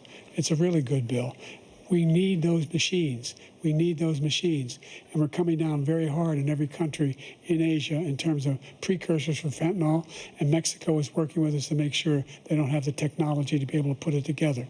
That's what we have to do. We need farted those up machines. there, bro. Thank you, President Biden. President Trump, and again, farted the up question is there, about bro. Americans in the throes of addiction right now, struggling to get the treatment they need. Donald should have said This something. does pertain Nigga, to did it. you fart? He ended remain in Mexico. He ended catch and release. I made it catch and release in Mexico, not catch and release here. We had so many things that we had done, hard negotiations with Mexico, and I got it all for nothing.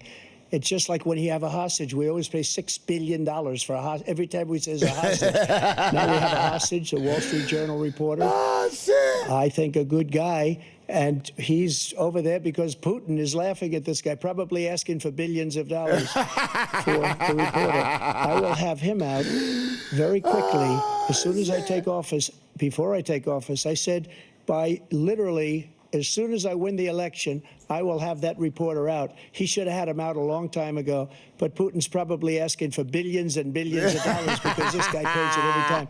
We had 2 cases where we paid $6 billion for 5 people. I got 58 people out, and I paid essentially nothing. Thank you, President Trump. Dana? Let's turn to concerns that voters have about each of you. President Biden, you would be 86 at the end of your second term. How do you address concerns about your capability to handle the toughest job in the world well into your 80s? Well, first of all, I spent half my career being criticized being the youngest person in politics. I was the second youngest person ever elected to the United States Senate, and now I'm the oldest. You've been there too long, motherfucker. You've been there too long. Hit the like button. Look at what I've done. Look how I've turned around the horrible situation he left me.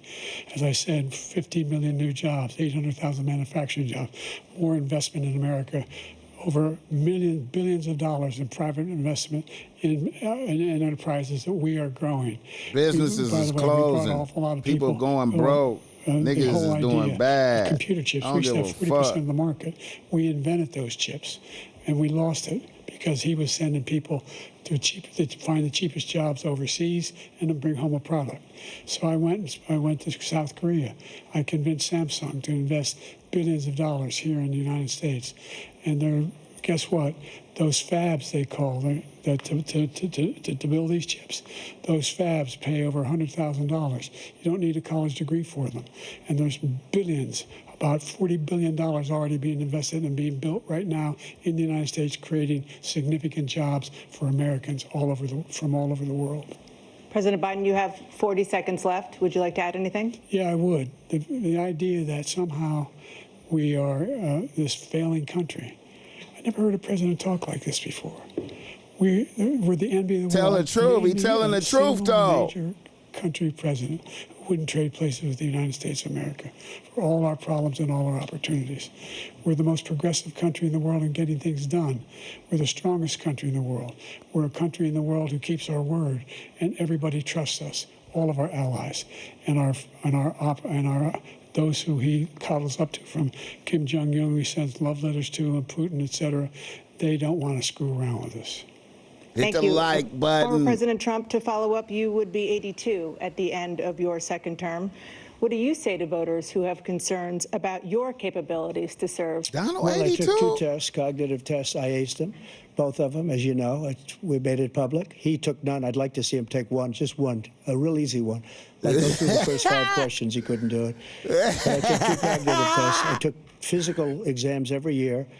And, you know, we knock on wood wherever we may have wood, that I'm in very good health. I just won 2 club championships, not even senior, 2 regular club championships. To do that, you have to be quite smart, and you have to be able to hit the ball a long way, and I do it. He doesn't do it. He can't hit a ball 50 yards. He challenged me to a golf match.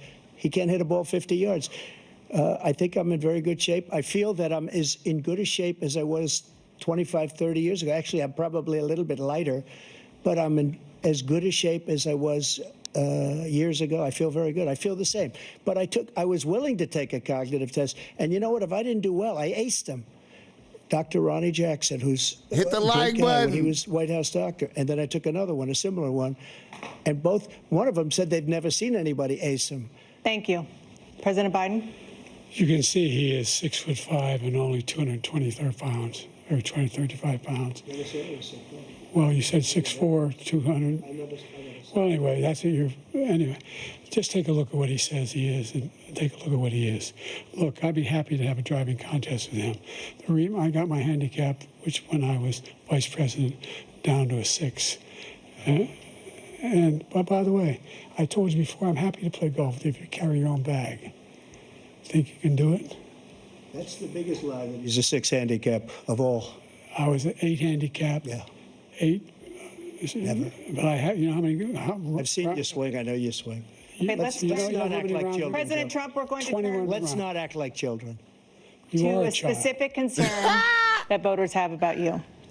Will you pledge tonight that once all legal challenges have been exhausted, that you will accept the results of this election, regardless of who wins, and you will say right now that political violence in any form is unacceptable? Well, I shouldn't have to say that, but of course I believe that. It's totally unacceptable. And if you would see my statements that I made on Twitter at the time, and also my statement that I made in the Rose Garden, you would say it's one of the strongest statements you've ever seen. In addition to the speech I made in front of, I believe, the largest crowd I've ever spoken to, and I will tell you, nobody ever talks about that. They talk about a relatively small number of people that went to the Capitol, and in many cases were ushered in by the police. And as Nancy Pelosi said, it was her responsibility, not mine. She said that loud and clear. But the answer is, if the election is fair, free, and I want that more than anybody. And I'll tell you something.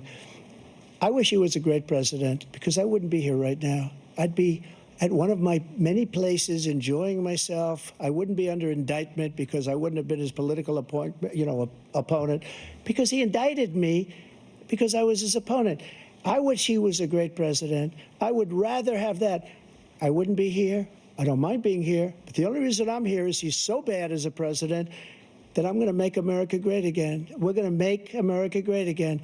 We're a failing nation right now. We're a seriously failing nation. And we're a failing nation because of him. His policies are so bad. His military policies are insane. They're insane. These are wars that will never end with him. He will drive us into World War III, and we're closer to World War III than anybody can imagine. We are very, very close to World War III, and he's driving us there. And Kim Jong-un and President Xi of China, Kim Jong-un of North Korea, all of these, Putin, they don't respect him. They don't fear him. They have nothing going with this gentleman, and he's going to drive us into World War III. Hit the like World button. War III. Let him follow and win, and let Putin say, do what you want, NATO. Just do what you want. There's a thing called Article 5. An attack on one is an attack on all, and required response. The idea, I can't think of a single major leader in the world who wouldn't trade places with the job I've done, what they've done. Because we are a powerful nation. We have wonderful people. It's because of the people, not me. It's because of the American people. They're capable of anything, and they step up when they're needed. And right now, we're needed. We're needed to protect the world because our own safety is at stake. And again, you want to have a war, just let Putin go ahead and take Kyiv, make sure they move on, see what happens in Poland, Hungary, and other places along that border. Then you have a war. President Trump, as I come back to you for a follow-up, the question was, will you accept the results of this election, regardless of who wins? Just to finish what he said, if I might, Russia, they took a lot of land from Bush. They took a lot of land from Obama and Biden. They took no land, nothing from Trump, nothing. He knew not to do it. You're not going to play games with me. He knew that. I got along with him very well, but he knew not to play games. He took nothing from me. But now he's going to take the whole thing from this man right here. That's a war that should have never started. It would have never started ever with me. And he's going to take Ukraine. And, you know, you asked me a question before, would you do this? He's got us in such a bad position right now with Ukraine and Russia, because Ukraine's not winning that war. He said, I will never settle until such time. They're running out of people. They're running out of soldiers. They've lost so many people. It's so sad. They've lost so many people, and they've lost those gorgeous cities with the golden domes that are 1,000 years old, all because of him and stupid decisions. Russia would have never attacked if I were President Trump, president. the question was, will you accept the results of the election, regardless of who wins? Yes or no, please. If it's a fair and legal and good election, absolutely. I would have much rather accepted these, but the fraud and everything else was ridiculous. And if you want, we'll have a news conference on it in a week, or we'll have another one of these in a week. But I will absolutely, there's nothing I'd rather do. It would be much easier for me to do that than I'm running again. I wasn't really going to run until I saw the horrible job he did. He's destroying our country. I would be very happy to be someplace else, in a nice location someplace. And again, no indictments, no political opponent stuff, because it's the only way he thinks he can win. But unfortunately, it's driven up my numbers and driven them up to a very high level because the people understand it. Well, let's see what your numbers are when this election is over. Let's see. You're whining. When you lost the first time, you continued, you appealed and appealed to courts all across the country. Not one single court in America said any of your claims had any merit, state or local, none. But you continue to provoke this lie about somehow there's all this misrepresentation, all this stealing. There is no evidence of that at all. And I tell you what, I doubt whether you'll accept it because you're such a whiner. The idea, if you lose again, you accept anything, you can't stand the loss. Something snapped in you when you lost the last time. We'll be right back with more from the CNN presidential debate live from Georgia. Let's go. Let's go, Donna. What's happening? What's up with the chat? Let the boss back know where you're tapping in from. Shout out to Steve Dean in there. Real King. Yeah, man. Dangerous. Rashad Monroe. These nuts. Hey, Rush, man. It's going up right now. The BossMezzy in here live coverage of the presidential debate.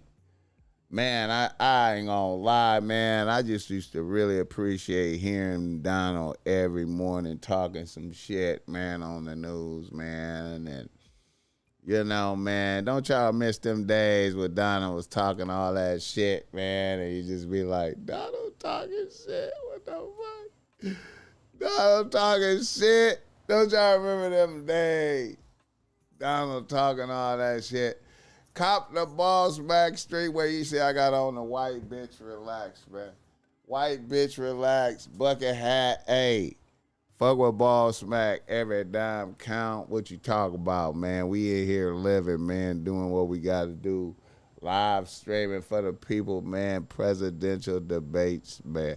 Let me see what's going on, man. Let me see if they back in there, man. You know what I'm saying? Oh, they not back in there yet, man. You know what I'm saying? Let me see. Yeah, man. Beautiful situation, man. Hit the like button on the way up in here. Let the BossMezzy know where you tapping in from.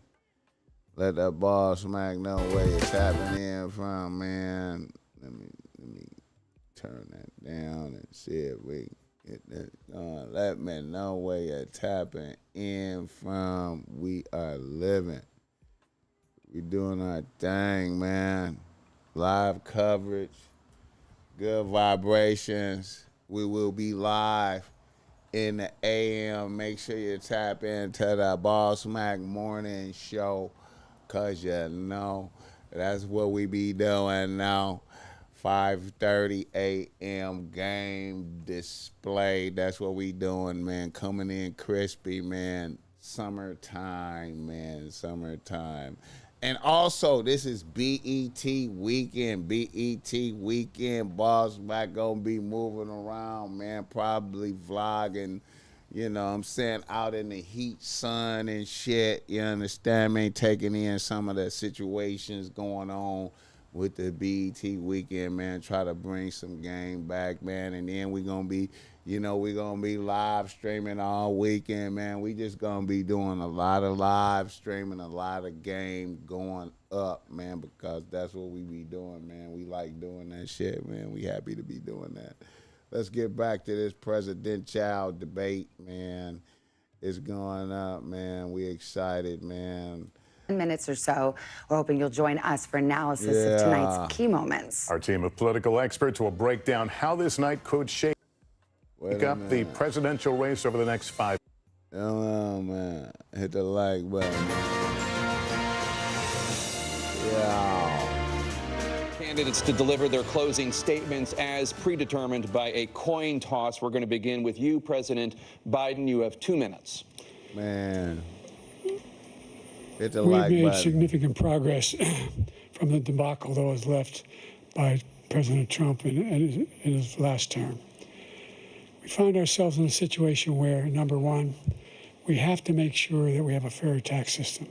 I ask anyone out there in the audience or anyone out watching this debate, do you think the tax system is fair? The fact is that I said nobody even making under $400,000 had a single penny increase in their taxes and will not. And if I'm reelected, that'll be the case again. But this guy has increased your taxes because of the deficit, number one. He's increased inflation because of the debacle he left after the way he handled the pandemic. And he finds himself in a position where he now wants to tax you more by putting a 10% tariff on everything that comes into the United States of America. What I did, when, for example, he wants to get rid of the ability of Medicare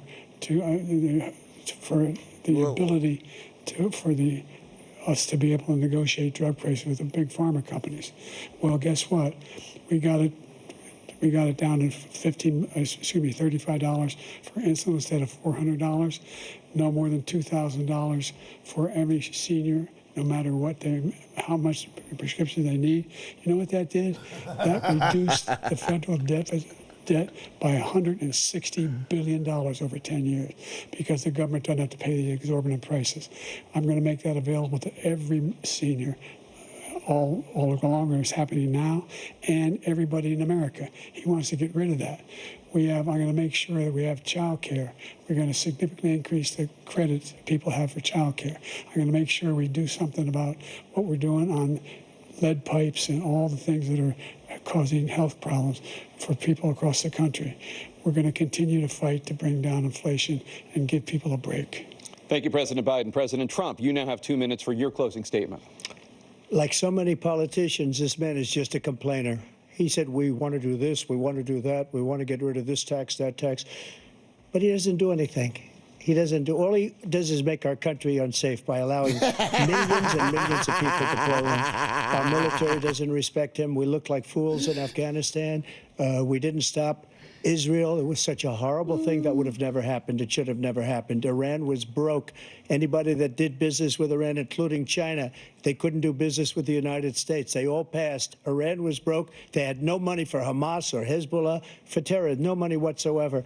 Again, Ukraine should have never happened. He talks about all this stuff, but he didn't do it. For 3.5 years, we're living in hell.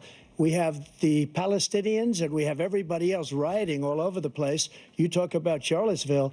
This is 100 times Charlottesville, 1,000 times. The whole country is exploding because of you, because they don't respect you, and they have to respect their president, and they don't respect you throughout the world. What we did was incredible. We rebuilt the military. We got the largest tax cut in history, the largest regulation cut in history. The reason he's got jobs is because I cut the regulations that gave jobs, but he's putting a lot of those regulations back on. All of the things that we've done, nobody's never seen anything like, even from a medical standpoint, right to try, where we can try space-age materials instead of going to Asia or going to Europe and trying to get, when you're terminally ill, Now you can go and you can get something. You sign a document. They've been trying to get it for 42 years. But you know what we did for the military was incredible. Choice for our soldiers, where our soldiers, instead of waiting for 3 months to see a doctor, can go out and get themselves fixed up and readied up and take care of themselves, and they're living. And that's why I had the highest approval rating in the history of the VA. So all of these things, we're in a failing nation, but it's not going to be failing anymore. We're going to make it great again. Thank you, former President Trump, President Biden. Stay with us because we have full analysis of this debate. Anderson Cooper and Aaron Burnett starts now on CNN. Hit the like button. So we've been watching the wrap-up there of the debate. Former President Trump making his closing statement, wrapping up the first presidential debate hosted by CNN, with Mr. Trump facing off against President Biden. The two men debated for about an hour and 40 minutes or so and clashed repeatedly on the major topics of the day, including economy, abortion, immigration, child care, Social Security, and, of course, the key issue, the competence of both men, both one of the oldest presidents in history, if elected. The candidates also traded several personal attacks. We heard about golf scores, among other things. It was a very, very contentious debate. Let's bring in Meet the Press moderator Kristen Welker, and in the debate spin room, senior Washington correspondent Hallie Jackson. And Kristen, let me begin with you. What are the headlines being written right now about this debate? He farted. Well, Lester and Savannah, there's no way to sugarcoat this. This night got off to a tough start for President Biden. He delivered a performance that was at times halting. At times, he seemed to lose his train of thought. At times, he started to talk about one topic, for example, the economy, and then shifted to Afghanistan, which gave former President Trump an opening. He farted. And the topic of abortion, his strongest topic coming into tonight. He raised the issue of immigration, which gave former President Trump an opening. As the night progressed, he did begin to pick up steam. He had some really strong moments on the issues of what his administration, for example, has done for veterans. But zooming out, this was a debate about performance. This was a debate about allaying Americans' concerns about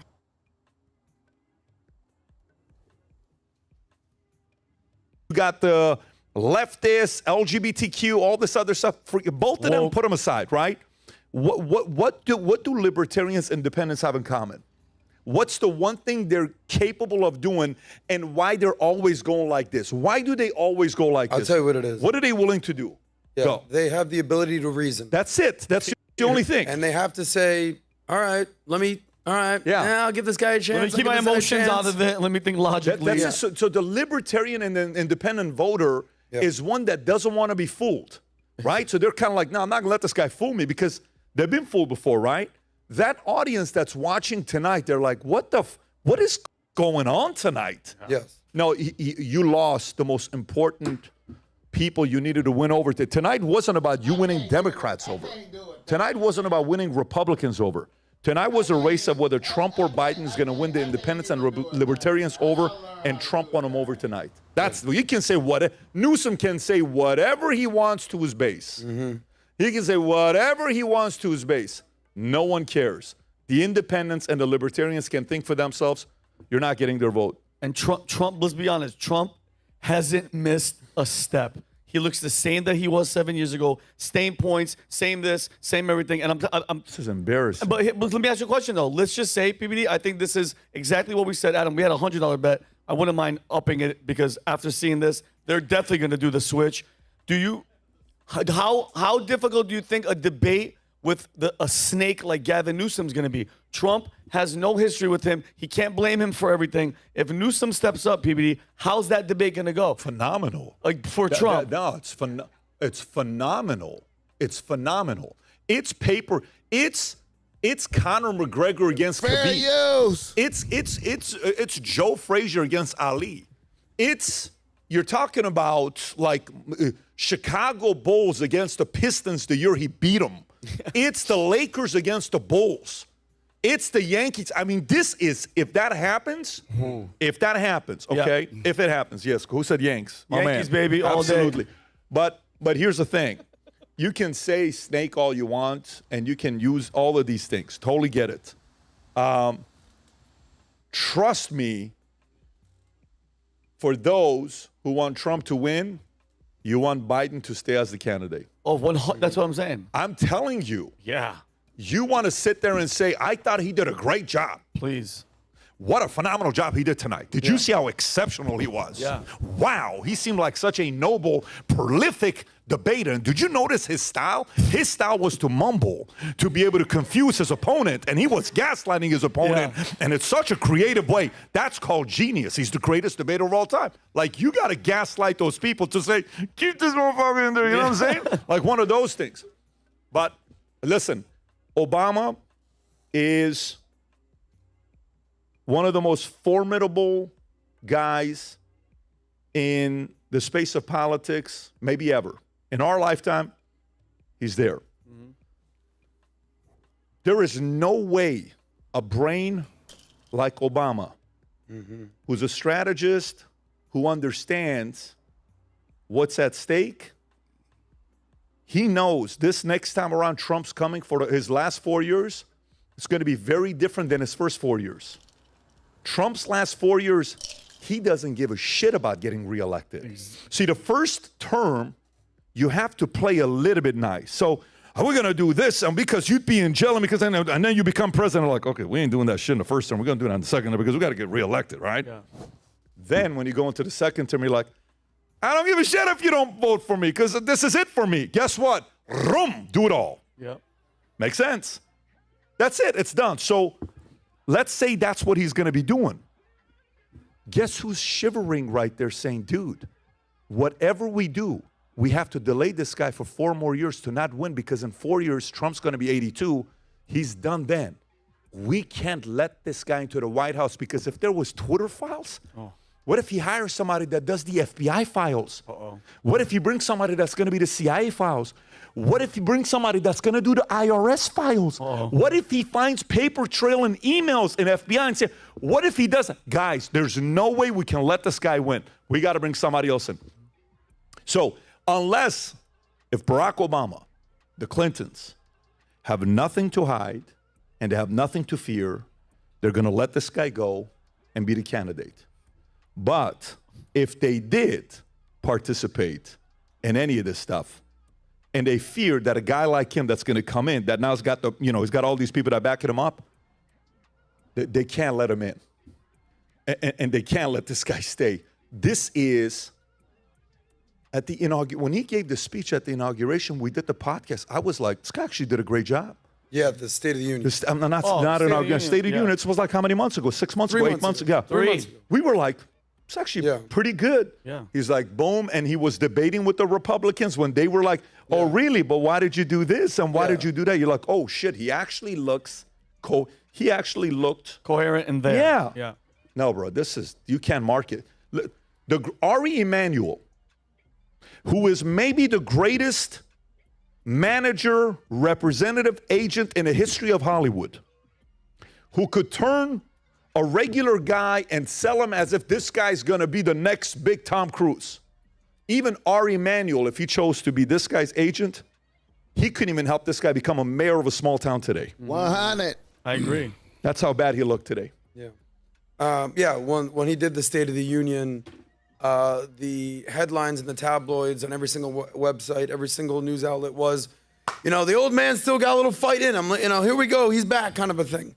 Tonight, it's going to be very interesting to see what all the headlines and all the news outlets come out with, because hit the like button for the BossMezzy, man. I hope y'all enjoyed this little situation, man. I had to come in here and tap in, man. I ain't gonna hold niggas. Too long. Let me see. Let's see. Offense. They're out here saying basically that President Biden had a very bad debate, that President Trump, obviously the candidate they're supporting, had a much better debate, and that the decision now is clear, right? That if the American viewers, the voters saw the performance from President Biden, the choice is clear. Again, I'm sure in the moments to come, President Biden will be out. Somebody from his team will come out here and defend the president's performance. But right now, again, listen, all these reporters, and there's dozens of them, are waiting for anyone to come out right now from the Biden Biden campaign. And listen, this is the spin room. So even though they have a different room that they wanted to put their people in, as far as strategy goes, as far as where the reporters are, this is where everyone is right now. And again, all these piles of people you see here, all these reporters, these cameras, they're surrounding Trump surrogates. You can see the signs up there, right? Senator Tim Scott. Let's walk over. Vivek Ramaswamy's over here. Senator Marco Rubio's over here. Let's go see if we can get Senator Rubio real quick to see what he says. We're going to send it back to you guys in the studio as we give you a live shot of Senator Rubio, and we'll stay out.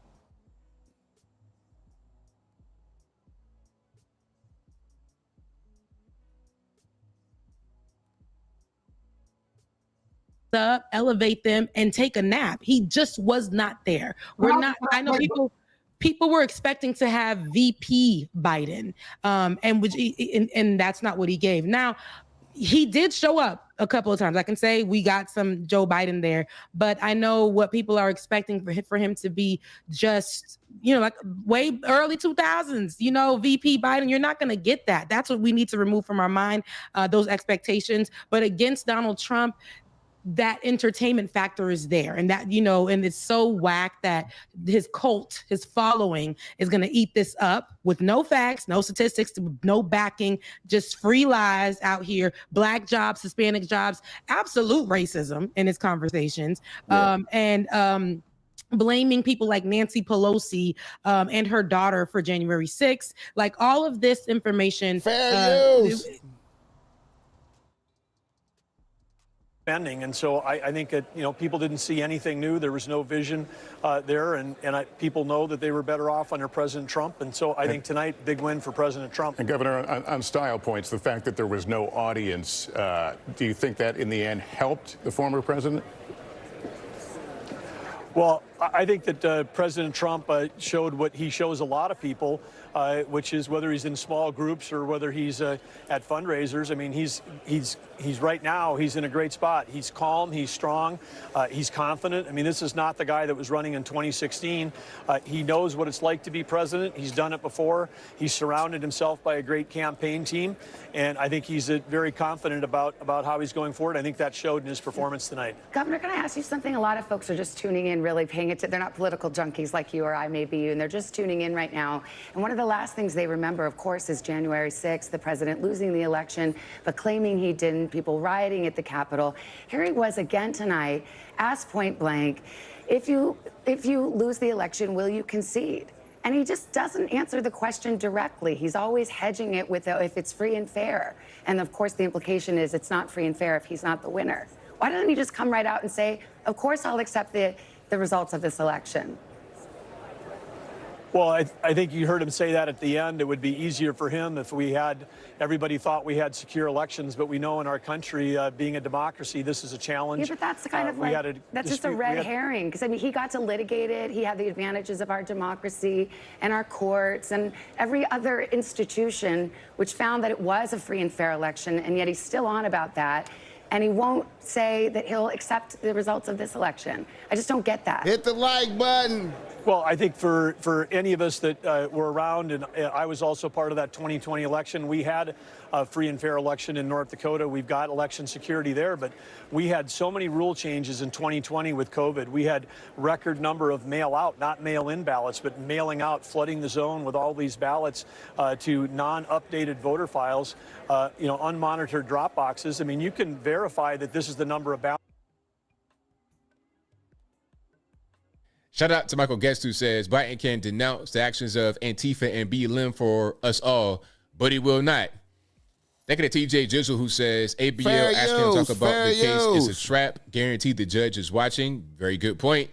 So the active thing going on. Thank you to Vincent Castor, who says you are amazing with the emoji. I appreciate you for that. Thank you to Laura Catherine with the spinning in the chair, celebrating emoji. Thank you for that. Thank you to TJ Jizzle, who says he is on an earpiece. You just saw it. Thank you to Razor Sharp Thoughtfulness. And I did see that kind of, I was like looking in his ear canal to see if there was something that I could see that was foreign object. And I think I did see something. Thank you to Razor Sharp Thoughtfulness, who says Joe's voice sounds drier than usual. Get the man some water for real. Get the man some hydration some kind of way. I know it's hot out in Atlanta, but good grief, man. Can we please stay hydrated? Thank you to Dark Adam Official, who says Biden was stuttering a lot. Yes, he was.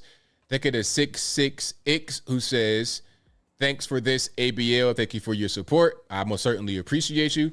Thank you to Razor Sharp Thoughtfulness, who says gaslighting and empty platitudes are Joe's entire strategy. Correct. Thank you to Nobody, who says FJB doing MEF right now. Thank you to JA, who says, who do you think is an elite so far? I think we can all come to the conclusion that Joe Biden got curb stomped by President Donald Trump. So we all know what the answer to that is. Thank you to Blessed, who says, I'm not black according to Joe. That's what they say. Hey, if you don't know whether you're voting for me or for Trump, then you ain't black. That's what he said, didn't he? Interesting.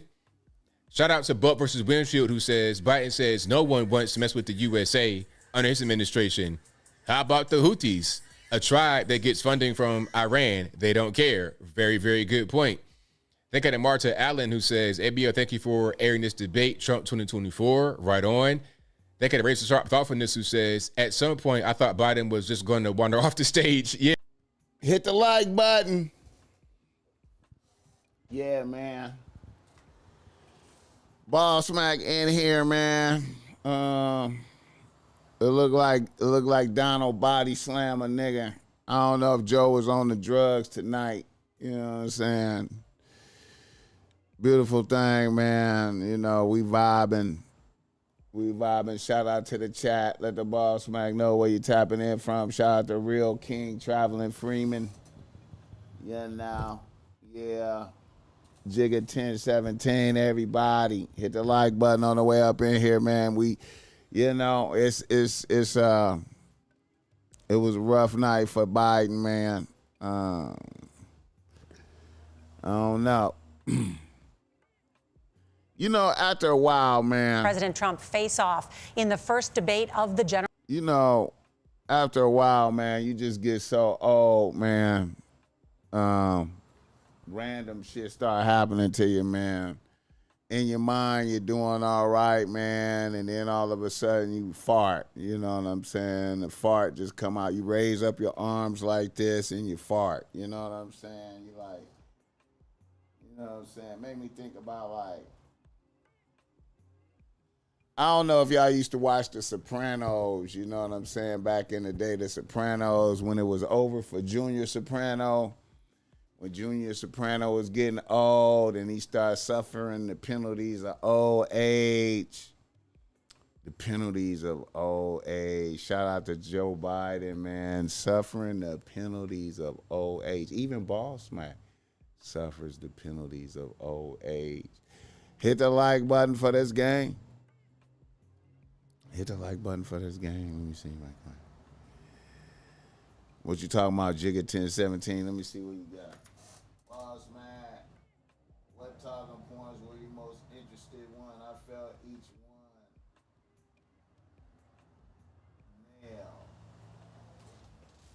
Nail. You know what, man? I like Donald talking about the border, man. I like Donald talking about the border out of control.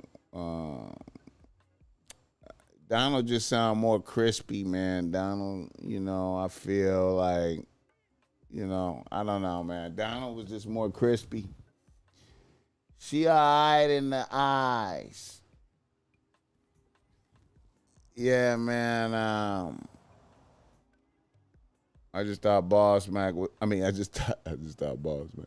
I just thought Donald was more crispy, man. Donald was more crispy. Good evening. I'm Dana Bash, anchor of CNN's Inside Politics and co-anchor of State of the Union. I'm Jake Tapper, anchor of CNN's The Lead and co-anchor of State of the Union. Dana and I will co-moderate this evening. Our job is to facilitate a debate between the two candidates tonight. Before we introduce them, we want to share the rules of the debate with the audience at home. Former President Trump will be on the left side of the screen. Yeah, man.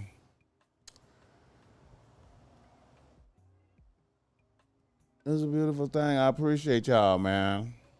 I think I'm going to end them all.